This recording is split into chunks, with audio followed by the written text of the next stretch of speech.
Before you buy a smart telescope, please watch this video, because these small devices can either blow your mind or completely disappoint you if you don't know what to expect. Take a look at this image for a moment. It's amazing, right? Now, let me ask you something. What if I told you this image was taken with this small smart telescope I'm holding on my hand? Would you believe me? Well, it's true. This image is made from 5 hours of total exposure time on IC3096, processed with serial, and it was captured with this little smart telescope. A small jewel that still has a lot to say, while I'm waiting for the Seestar S30 Pro. Today I want to talk about smart telescope in general, not just one specific model, but I'll use my Seestar S30 as an example because I've tested it a lot, both under dark mountain skies and under heavy light pollution. And if you like smart telescopes, remember to follow the channel and leave a comment down below. It really helps a lot. The biggest advantage of smart telescopes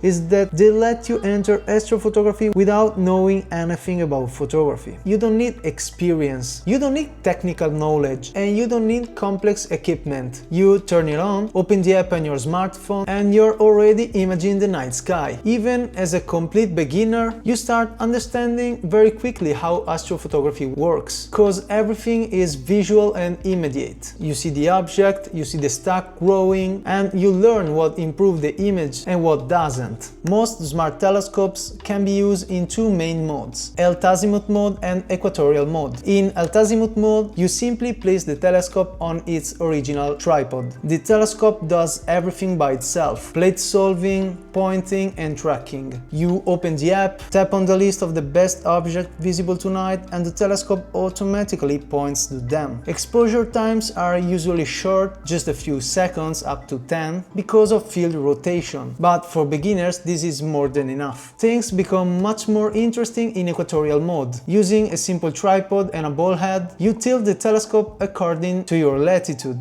After aligning it with Polaris, the telescope can track the sky properly, without field rotation. This allows much longer exposures, up to 60 seconds, and much better results. A smart telescope is also perfect for a night with friends, or for showing kids and young people what's really hiding in the night sky. In just a few minutes, you can get images of galaxies and nebulae simply by placing it in your garden or in your balcony. And that is honestly incredible. Another huge advantage of smart telescope is that you can save every single frame in formats like FITs. This means you can process the images later using software like Serial, which is free and extremely powerful. With good skies and some basic processing, you can push these images much further than most people expect. Speed is another key factor. Using Equatorial mode, from turning the telescope on to taking your first image, it usually takes about 10 minutes. Compared to a traditional astrophotography setup, this is incredibly fast. Smart telescopes are also light, portable, battery powered, and perfect if you don't want to deal with cables, laptops, and complex setups. Also, keep in mind that because they are so light and portable, you can easily take it under darker skies, and that alone can make a huge difference, allowing you to get incredible images, just like the ones I show you in this video. Many smart telescopes also offer a Mosaic mode. This allows you to capture objects larger than the normal field of view. The telescope automatically captures different images of that portion of the sky and stitches them together, giving you a much wider final image. A smart telescope usually costs much less than a full astrophotography setup. So even if you can't afford to spend thousands of dollars of equipment, don't think this hobby is out of reach. Smart telescopes can still let you enter this world, learn a lot, and have a lot of fun. Trust me. Now let's talk about the limitations, because this part is also very important. A smart telescope obviously cannot compete with a professional astrophotography setup. The images will always be noisier and less detailed. Small aperture, small sensors, and fixed optics mean physical limits, and there's no way around that. What you buy is what you get. If you have unrealistic expectations, you will obviously be disappointed.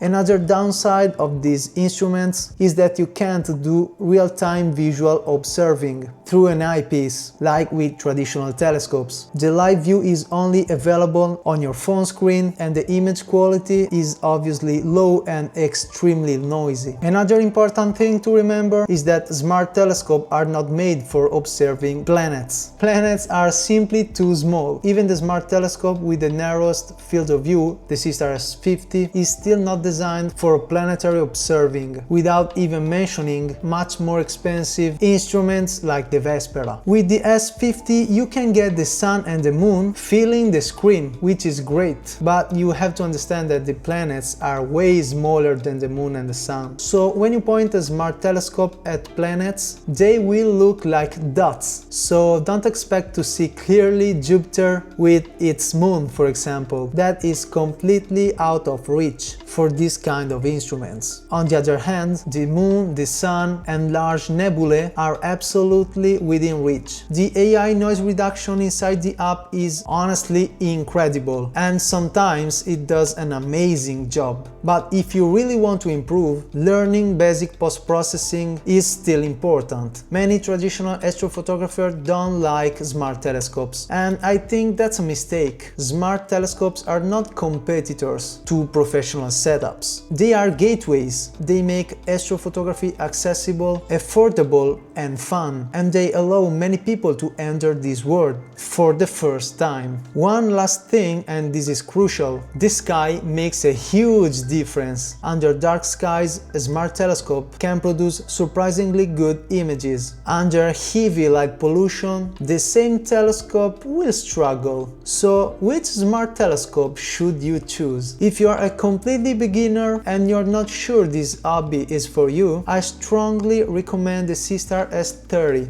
base version. Now that the S30 Pro exists, the price is very low and it offers incredible value for the money. If you want something ultra portable for hiking or camping, the Dwarf Mini is an amazing option. It weighs only 840 grams and is perfect for wide field and Milky Way shots. If you want a wider field of view and a better wide-angle images, the Seestar S30 Pro is a great choice. And if you're interested in galaxies and a slightly tighter framing, the Seestar S50 is better. With its 50mm aperture, it offers more resolution and deeper imaging at the cost of a bit more weight. So should you buy a smart telescope? If you want simplicity, portability, speed and real astrophotography results, the answer is yes. If you want maximum image quality, modular hardware and total control, then no. Choose the right tool for your expectations. Clear skies, and I'll see you in the next video.